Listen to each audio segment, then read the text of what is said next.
Сәлеметсіңдер ме, қымбатты балалар? Біз бүгін заттардың тасымалдануы деп аталатын бөлімді ары қарай жалғастырамыз. Бүгінгі өтетін тақырыбымыз жануарлардың жүрек қан тамырлары жүйесі құрылысының ерекшеліктері және олардың эволюциясы.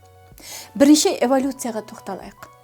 Эволюцияға тоқталсақ, қан айналым жүйесі ең бірінші буылтық құрттарда пайда болды. Буылтық құрттарда жүрек болмайды, бірақ жүрекше қызметін атқаратын 5 ірі сақиналы қан тамырлар болады. Ал бас сүйексіздерде, оның өкілі қандауыршаны білеміз, бас сүйексіздерде жүрек болмайды. Ал оның жүрегінің қызметін құрсақ, қолқа, қан тамыры атқарады. Ал енді омыртқалыларда, біз эволюцияны айтып жатырмыз балалар. Омыртқалыларда қан айналым жүйесі қан және қан тамырларынан, жүректен, қан айналым жүйесі жүректен және қан тамырларынан тұрады. Енді біз бүгін қан тамырларымен танысайық. Бірінші, қан тамырлары, қандай қан тамырлары бар? Яғни, адамның денесіндегі қан тамырларын үлкен 3 топқа бөлеміз. Бірінші, артерия қан тамыры.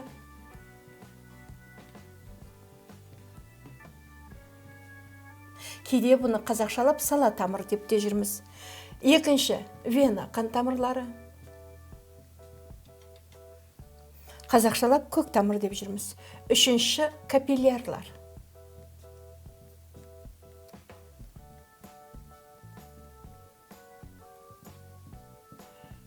Қазақшалап бұны қыл тамыр деп жүрміз.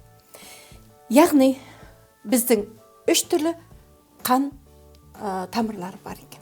Енді осы қан тамырларының құрылысына тоқталайық. Неден тұрады? Бірінші, артерия. Артерия қан тамыры 3 қабаттан тұрады. Бірінші, сыртқы қабаты дәнекер ұлпадан тұрады. Яғни бірінші қабат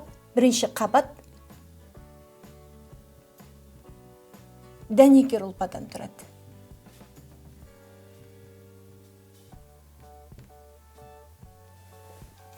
Дәнекер ұлпадан тұратын қабат артерияға не үшін керек?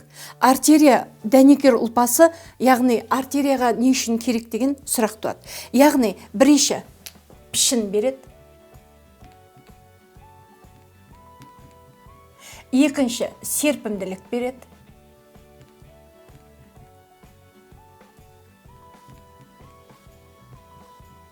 Үшінші беріктік қасиет береді. Беріктік қасиет береді.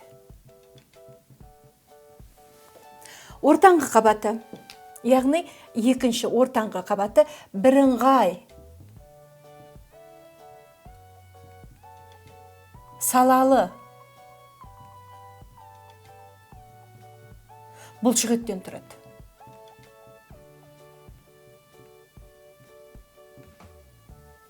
Яғни бірыңғай салалы бұлшықет қабатынан тұрады. Бұл не үшін керек? Яғни артерия қан тамырында бірыңғай салалы бұлшықет артерияны тарылтып кеңейтіп отырады. Яғни осы тарылтып кеңейтіп отыру осы бірыңғай салалы бұлшықеттің қызметіне жатады. Яғни бұл жаңағы тарылтып кеңею арқылы артерияның диаметрін реттеп отырады. Үшінші қабат бұл жалпақ эпителий жасушаларынан тұратын сілемейлі қабықша.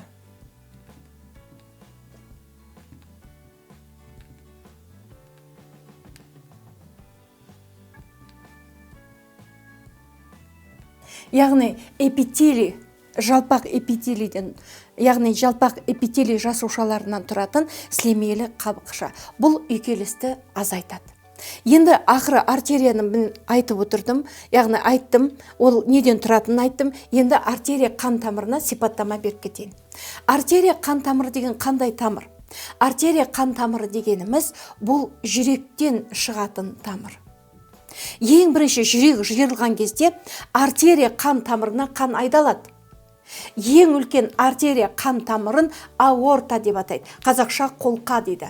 Яғни ең үлкен артерия қан тамырын аорта дейді. Яғни аорта дегеніміз қолқа.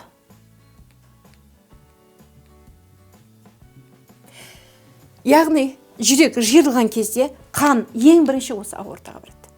Сөйтіп аортаға барады да ары қарай артерия қан тамырларына тарайды.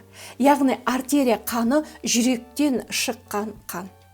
Артерия қан тамыры түсі қою ашық қызыл болады. Артерия қан тамырының түсі ашық қызыл болады. Тек қана өкпе артериясына ғана көмір қышқыл газіне қаныққан қан болады. Ал ашық қызыл болу себебі ол оттегімен қаныққан қан. Яғни бүкіл денеге оттегіне қаныққан қанды тарататын қан тамырын артерия қан тамыры дейміз. Жүрек жиырылғанда қысым өте үлкен болады балар. Өте үлкен қысыммен ағады.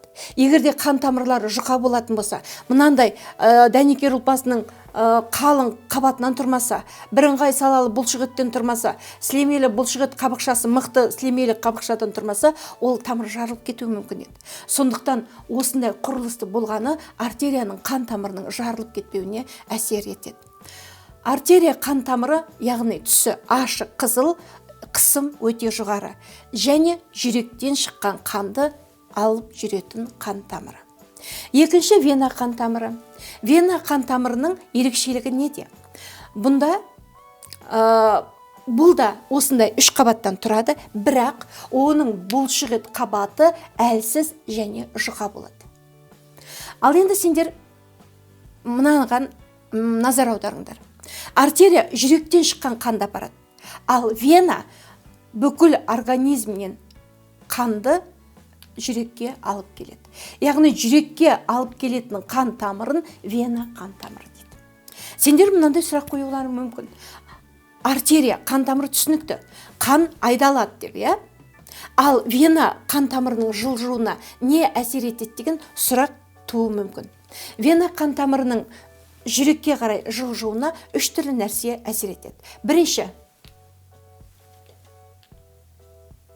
Бірінші, кеуде қуысында қысымның төмен болу.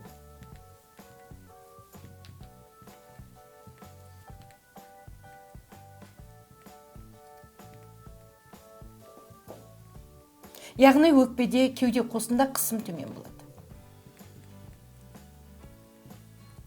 Екінші, ол жүректе не үшін жылжиды? Екінші жылжу себебі қанқа бұлшықеттерінің жиырылуы.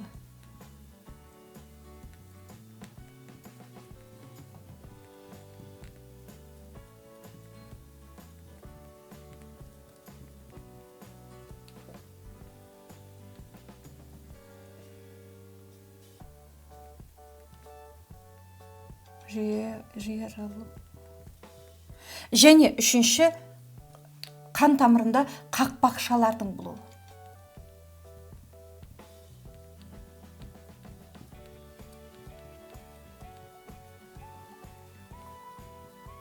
Қақпақшалардың болуы. Ал қақпақша қанды кері жылжуына не бермейді, мүмкіндік бермейді. Қақпақша. Сонда вена қан тамыры жылжу, вена қан тамырының ішіндегі қанның жүрекке жылжуына 3 түрлі нәрсе себеп болады. Бірінші, кеуде қуысында, яғни өкпеде қысымның төмен болуы. Екінші, қанқа бұлшықеттерінің жиырылуы. Үшінші, венада қанды кері айдауға мүмкіндік бермейтін қақпақшалардың болуы. Осы себептен вена бүкіл қанды жүрекке алып келеді. Енді мынандай сұрақта туы мүмкін. Артерия қан тамыры жүректің жиырылуынан қан артериямен ары қарай, яғни бүкіл денеге таралады. Ал бірақ жүректің босаңсу кезінде деп. Жүректің босаңсу кезінде артерия қан тамырының бірыңғай салалы бұлшықеттері олар тарылады. Тарылған кезде қысым, яғни қан айдалады. Яғни қан үздіксіз ағады. Сондықтан осы бұлшықеттердің тарылуынан қан үздіксіз ағып отырады. Енді үшінші қан тамырларын капиллярлар. Капиллярлар бұл өзгеше қан тамырлар, өте жіңішке қан тамырлар. Неге десеңдер, капиллярлар балар бұндай 3 қабаттан тұрмайды. Ол 1 қабат эпителийден тұрады. Яғни капиллярлар 1 қабат эпителийден тұрады.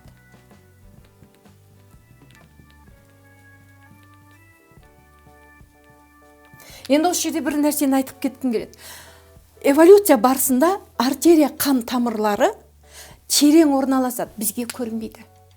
Біз артериялық қан тамырдың қан ағуын қай жерден білеміз? Яғни бірінші оның түсінен білеміз. Түсі ашық қызыл. Және қанның шапшып ағуынан білеміз. Неге қан шапшып фонтан сияқты ағады? Себебі онда қысым жоғары болады. Ал вена қан тамыры бірыңғай салалы бұлшықеті артерияға қарағанда әлсіздеу дедік. Бұл біздің теріге жақын орналасады. Сондықтан бізге көкшіл болып көрініп тұрады. Яғни терінің астындағы қан тамыры бізге көкшіл болып көрініп тұрған қан тамыры вена қан тамыры. Ал неге менің денем ашық күлгін түсті, яғни розовый дейді ғой, күлгін, ашық күлгін түсті. Біздің түсіміз неге ондай? Себебі капиллярлар бір қабат эпителийден тұрады. Бір қабат эпителийдің тұрғандықтан ішіндегі қан біздің денемізге жаңағы ашық күлгін түсті береді. Яғни розовый, нежно-розовый, ашық күлгін түсті береді. Сондықтан біздің денеміздің түсі аппақ емес, яғни ашық күлгін түсті болып тұрады. Ал енді бір қабат эпителий. Бұл капиллярлар вена мен артерияның арасын жалғастырушы, байланыстырушы. Неге десеңдер, капиллярларда зат алмасу жүреді. Яғни біздің жеген тағы қоректік заттарымыз, оттегі, осылар ұлпаларға капиллярлар арқылы жеткізіледі. Ал ұлпалардан зат алмасу өнімдерін қанға өткізетін міне осы капиллярлар. Сонда біздің денемізде үш типті қан тамырлар бар. Олар артерия, вена және капиллярлар. Оның құрылысы түсінікті деп ойлаймын. Яғни артерияның қабырғасы 3 қабаттан тұрады, венаның қабырғасы 3 қабаттан тұрады, а капиллярлар 1 қабат эпителийден тұрады. Адамның жүрегі 4 бөлімнен тұрады. 2 жүрекше, 2 қарынша. Ал жүректің өзі 3 қабаттан тұрады. Бірінші 3 қабаттан бұрын жүректің қабын айтайық. Жүректің қабын перикард дейді. Перикардта аздаған сұйықтық болады. Яғни ол үйкелісті азайтады. Ал жүректің бірінші қабатын эпикард дейді. Жүректің екінші қабаты миокард. Миокард бұлшық етті қабаттан тұрады. Біз айтамыз, жүрек көлденең жолақты бұлшық еттен тұрады деп. Біздің қаңқамыз да көлденең жолақты бұлшық еттен тұрады. Бірақ қаңқаның көлденең жолақты бұлшық етінен гөрі жүректің көлденең жолақты бұлшық еттері жасушалар бір-бірімен тұтасып кеткен. Міне ерекшелігі сонда. Үшінші ішкі қабатты эндокард деп атайды. Міне біздің жүрегіміз осындай 3 қабаттан тұрады. Ал қан тамырларымыз 3 типті: артерия, вена және капилляр. Міне балалар, бүгін біз жануарлардың жүрек қан тамыр жүйесі құрылысының ерекшеліктері және эволюциясымен таныстық. Ең бірінші қан айналым жүйесі кімде пайда болды? Буылтық құрттарда пайда болды. Омыртқаларда қан айналым жүйесі жүрек пен қан тамырлардан тұрады. Осыны біз ұмытпайық. Міне бүгін осымен сабағымыз бітті. Сұрақтарыңыз болса бізге хабарласыңыздар. Келесі сабаққа шейін сау болыңыздар.